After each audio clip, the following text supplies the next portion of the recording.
The Joe Rogan Experience. Now, one of the big issues that's in the news right now is the trade war with China. I mean, this is a huge issue, and it's made me dive into a lot of really weird stuff with Huawei and with Chinese governments involved in various corporations, and it's a hard concept to grasp for the average American citizen that the corporations in China are inexorably connected to the communist government, and that this is they work hand in hand. They do the bidding of the government. They work together, even though they are profitable, radically profitable. They also do things specifically at the bidding of the government, including inserting shit that can allow people to spy on people, which is why they're banning Huawei devices. And this is, and it all comes back to what you were talking about earlier too, in intellectual copyright. With in terms of pharmaceutical drugs, the same thing could be said about electronics. I mean, there's entire Apple stores in China that have nothing to do with Apple. They don't even. They just make their own stuff and call it Apple stuff. Thieves. Yeah, it's very strange, right? What do you think about this sort of like tug of war that's going on right now that we're seeing play out publicly? Well, I think the Chinese deserve every bit of it for all the reasons you just stated. Their intellectual property theft is rampant, and it has been for a very long time. And we've been in this position where our business community doesn't want to bash them too bad because they want that market to be opened up, and they'll be very conciliatory to whatever the Chinese want in order to get openings to that market. And this is and Trump is the first president to really say no. This is enough is enough. And so while I'm sorry to interrupt you, but do you think that's because he's the first person that actually has a background in business, like real big business? That could be it. That could be it. I don't know why exactly, but I know he's doing it. So he's been talking about this for a very long time. Yes, he has. That's what I'm saying. This isn't new to him. Talking about this in the 90s. He was, yeah. And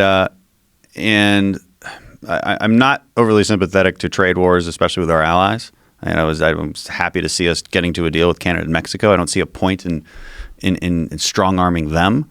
But with China, I'm much more sympathetic to it. And I think that should largely be bipartisan. You don't even see Democrats slamming Trump too much for this. But there are consequences. And so I would like the president to be more forthright about, listen, we are going to feel some pain too, because when you implement tariffs, you're affecting people's supply chains. And when you do that, you're hurting American businesses too. Right. There has to be a reason for that. Okay. And the reason is the Chinese are bad actors. And we are in sort of an economic Cold War with them. The Chinese think in 50-year terms. We think in 4-year terms. They have a huge advantage in this sense. They have a huge advantage that they can prop up their businesses and put forth their Belt and Road initiatives and Made in China 2025, I think I might be getting that wrong. But, they can manipulate public opinion to encourage those statist policies. And there's disadvantages to that too. It means they're much less dynamic. The fact that they steal everything means they'll never be competitive. They're not truly a great nation the way they're making themselves out to be because they're thieves. And I think we should point that out. But we are in this cultural war with them. We are in this economic, Cold War with them. And that's nothing new, but it is coming to the forefront. And so we got to be careful. I would prefer, we take fights to the WTO. We actually have a good history of being successful in the WTO against the Chinese. And we go after singular companies like Huawei. I would like to see that. Again, I'm sympathetic to the tariffs, but they do hurt us.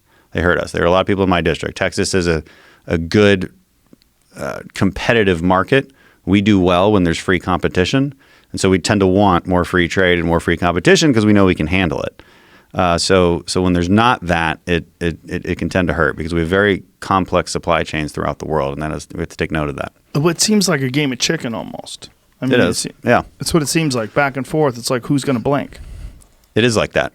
Yeah. That's so crazy. This is how international business gets done. I mean, it seems so bizarre to a dummy like me sitting on the sidelines going, what are these guys doing? And there's no playbook that tells you exactly how you should go forth with this. There's just, so there just isn't. And it makes it harder. You've got to take a lot of things into account and have a good end goal in mind. And I think we could do a better job of having that. But in the end, I think holistically, I'm more sympathetic to being hard on the Chinese